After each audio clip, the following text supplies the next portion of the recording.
Oh, howdy all, grab yourself a drink, it is time for some Path of Exile discussion. I wanted to put together some general tips on doing challenges. Whilst I'm recording this during the 3.19 Challenge League, these are actually tips that would apply to other leagues as well.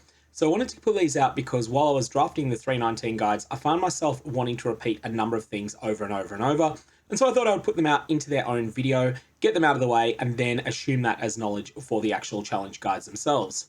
So firstly, you're going to want to set realistic and fun goals. So you should only set goals for challenges that will be fun. And if you stop having fun, it is time to walk and take a break from the league. No microtransaction reward is worth playing dozens of hours worth of a league that you're not having fun in. Now I walked from Legion League after getting 24 challenges. It is the only 3.x league that I don't have 36 or more in. I don't even remember what the MTX I missed out on was, and I don't care. Ultimately, the MTX rewards themselves are not something that you absolutely have to have. They're a little bit of fun if you get them, but otherwise they will mostly be forgotten reasonably soon. Even the really good ones, like the Ophidian Lord set from 3.18, are things that I could easily do without. So secondly, league selection. Challenges are meaningfully harder if you're playing in solo self-found than in trade, and they're also meaningfully harder if you're playing in hardcore than they are in softcore, and you should choose your league accordingly, keeping in mind that you want your challenge goals to be fun to achieve. So if you're in solo self-found, you want to consider giving yourself the option of migrating one character with maybe 10 Divine Orbs worth of currency or so quite late in the league, migrating them over to trade, and then just buying anything that looks like it's going to be a horrendous grind to get. Especially for extreme RNG challenges, this can be a really good idea. A good example of where you might want to do this in 3.19, if you just cannot get an Abyssal Lich to spawn, then you might want to migrate over to trade, where you'll have no trouble getting that and it'll probably only cost you 10 chaos. If you're in hardcore, you want to leave yourself enough time to re-roll in softcore if needed. So let's say that you're in hardcore as an example, and you just cannot get the Uber Maven down. You're really confident that if you do this, your character's just going to be deleted. Well, in that situation, you might decide that you need to spend 15 hours making a character over in softcore, getting a little bit of currency together, and then once you've got them into maps and you've got that currency together, buying a carry for the Uber Maven. This is something that is going to take a fair bit of time, and so you need to keep that in mind if you're choosing to play hardcore. And if you're not sure whether you want to play hardcore or not, you should factor this into your decision. Third, you want to cooperate with other players. Now, all of this can be ignored if you're in solo self-found. None of this is an option. But you can cooperate with players on a couple of different bases. Firstly, you can just leech things off them. I don't generally recommend doing this. It's not something that will make you popular. Secondly, you can cooperate on a reciprocation basis. This is where you say, all right, I will host 10 Eternal Labyrinths and we'll go and kill Argus. Then you will host 10 Eternal Labyrinths and you'll go and kill Argus.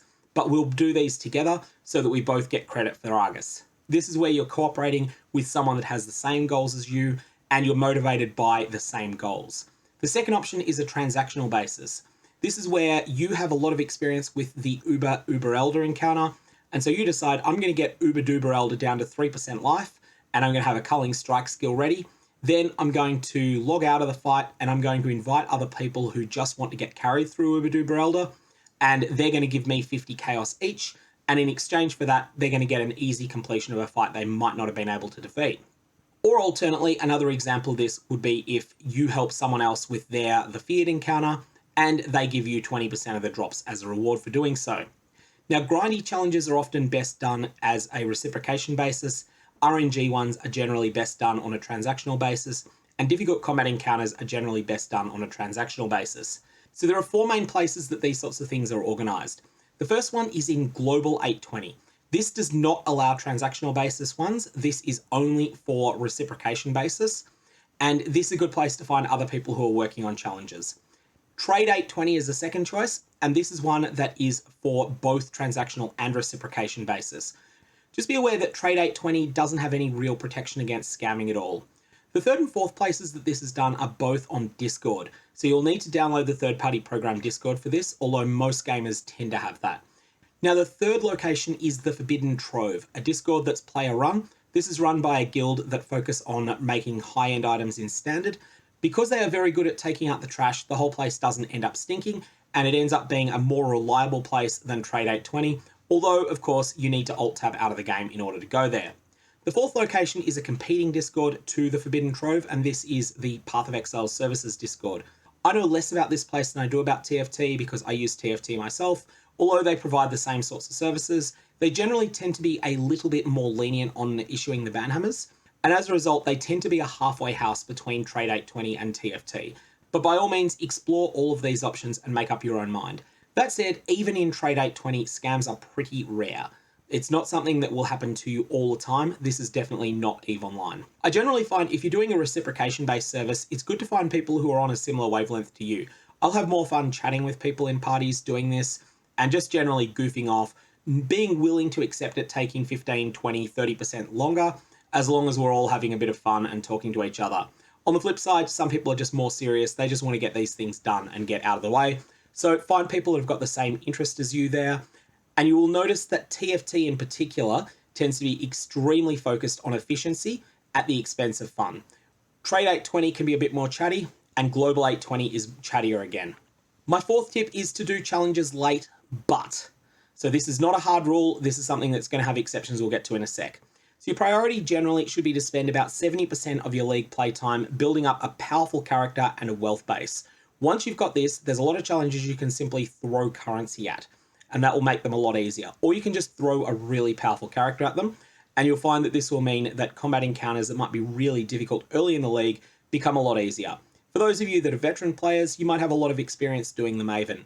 Doing the Maven when your character has a 250,000 DPS is a long and difficult fight that requires your full undivided focus for 10, 12, 15 minutes. Doing it when you've got 2 million DPS does not require much of your focus at all, and you can do it in roughly a minute and a half. However, you need to be really careful of grindy challenges and of RNG-based challenges. Do not delay those too long. So, the first exception, do not delay RNG challenges. Some challenges require the stars to align somewhat. These might require an event that is 1 in 50 maps to occur with an appropriate atlas, or maybe 1 in 1,000 otherwise. A good example of this, and this is one option for one of the challenges in 3.19, is to defeat Ulliman, Sovereign of the Well. So to get Ulliman, Sovereign of the Well, you have an 8% chance for an abyss to spawn in your map by default. Then once that abyss is spawned, you have about a 10% chance for it to lead to an abyssal depths by default. And then once that happens, you've got some percentage chance, maybe 20%, for there to be an abyssal lich at the end of it. And then it might be Ulliman, it might be Amanamu. So basically you're looking at something like 1 in 1,000 for this to happen in a general map, but it's more common if you spec into abyss heavily on your atlas. Then at that point, it's much more common that you'll see abysses in your maps. When you do find them, they're more likely to lead to abyssal depths and so on and so forth. With these sorts of challenges, you will want to get these out of the way early, and you will want to roll the dice on these challenges as often as you can early in the league. You'll probably find that you will get most of these challenges if you prioritize that type of content while you are in the process of building up that powerful character and building up that wealth base. Do also remember that sometimes you can throw scarabs at these. Not necessarily just scarabs, but currency in general. You can throw resources at these, and something that will happen late league, if for example there was a challenge to defeat Ulliman specifically, you could just run an abyss scarab in every single map. And you could also throw chaos orbs at it by using Kirak's abyss option as well. All of these options would stack and would cause you to get a lot more abysses in your maps than you normally would. And once you're doing that, you'll find that you will get Ulliman eventually. So you can rig the dice in your favor by throwing resources at the challenge, but you do still want to get as many of these out of the way as possible early on. And generally the way I would suggest doing that is setting up your atlas in order to favor these sorts of challenges. Next, you also want to do the grindier challenges earlier. So there's usually a couple of very grindy challenges each league. One example of a super grindy challenge in 3.19 is Modified Atlas Grind. This requires you to complete map bosses in maps with a total of 6,000 map mods on them. You want to identify these challenges early and work on them early. If you decide you want to do MAG, and a lot of people won't, then this is not the league to focus hard on Delve. Get MAG out of the way first, and then, and only then, seriously work on Delve, because time spent delving is not granting you credit for MAG. On the flip side, if you wanted to do some specific Atlas strategy that involves, say, Legion, time spent doing Legions, as long as you're killing the map bosses, is granting you some credit towards MAG. It's not as efficient as if you were to focus on rolling just Mesas and Foundries and running straight to the map boss, killing the map boss. That would be a more efficient way of doing it, but you are still getting credit towards it. Now, if you're a more casual player, Shatter the Lake is the more casual version of Modified Atlas Grind in 3.19. This is the one that requires you to do 77 high-level tiles in the Lake of Kalandra. So that's something that you're going to want to be focused on until you've got it out of the way. And that might again mean that you probably don't want to focus on things like Delve or Heist as much, because you're going to want to be working on Shatter the Lake. Once Shatter the Lake's out of the way, then you can feel free to go and specialize in Heist or Delve or whatever else you feel like doing that doesn't interact with the Lake of Kalandra. So in conclusion, build your character power first, mostly ignoring challenges, and character power includes a currency base. Just deviate your plans slightly to work on major grinds and RNG challenges during this time. So for example, in 3.19, you might want to spec Abyss and Harvest early on, so that you can focus on getting 75 Abysses, 10 Abyssal Depths, and 100 Harvest plots done. Then you can unspec them for whatever Atlas you prefer to run later on. Save lots of time for finicky challenges and hard combat encounters, and cooperate with other players when needed, either on a reciprocation basis or a transactional basis. Don't generally do it on a leeching basis. No one likes that very much, and especially people who just beg in chat channels for assistance with things. You'll just end up on the ignore list of a lot of players, people who, if you offered them something in exchange, might be quite willing to help you get those challenges done. Anyways, that's all I got. Mega Varlobs have interesting results.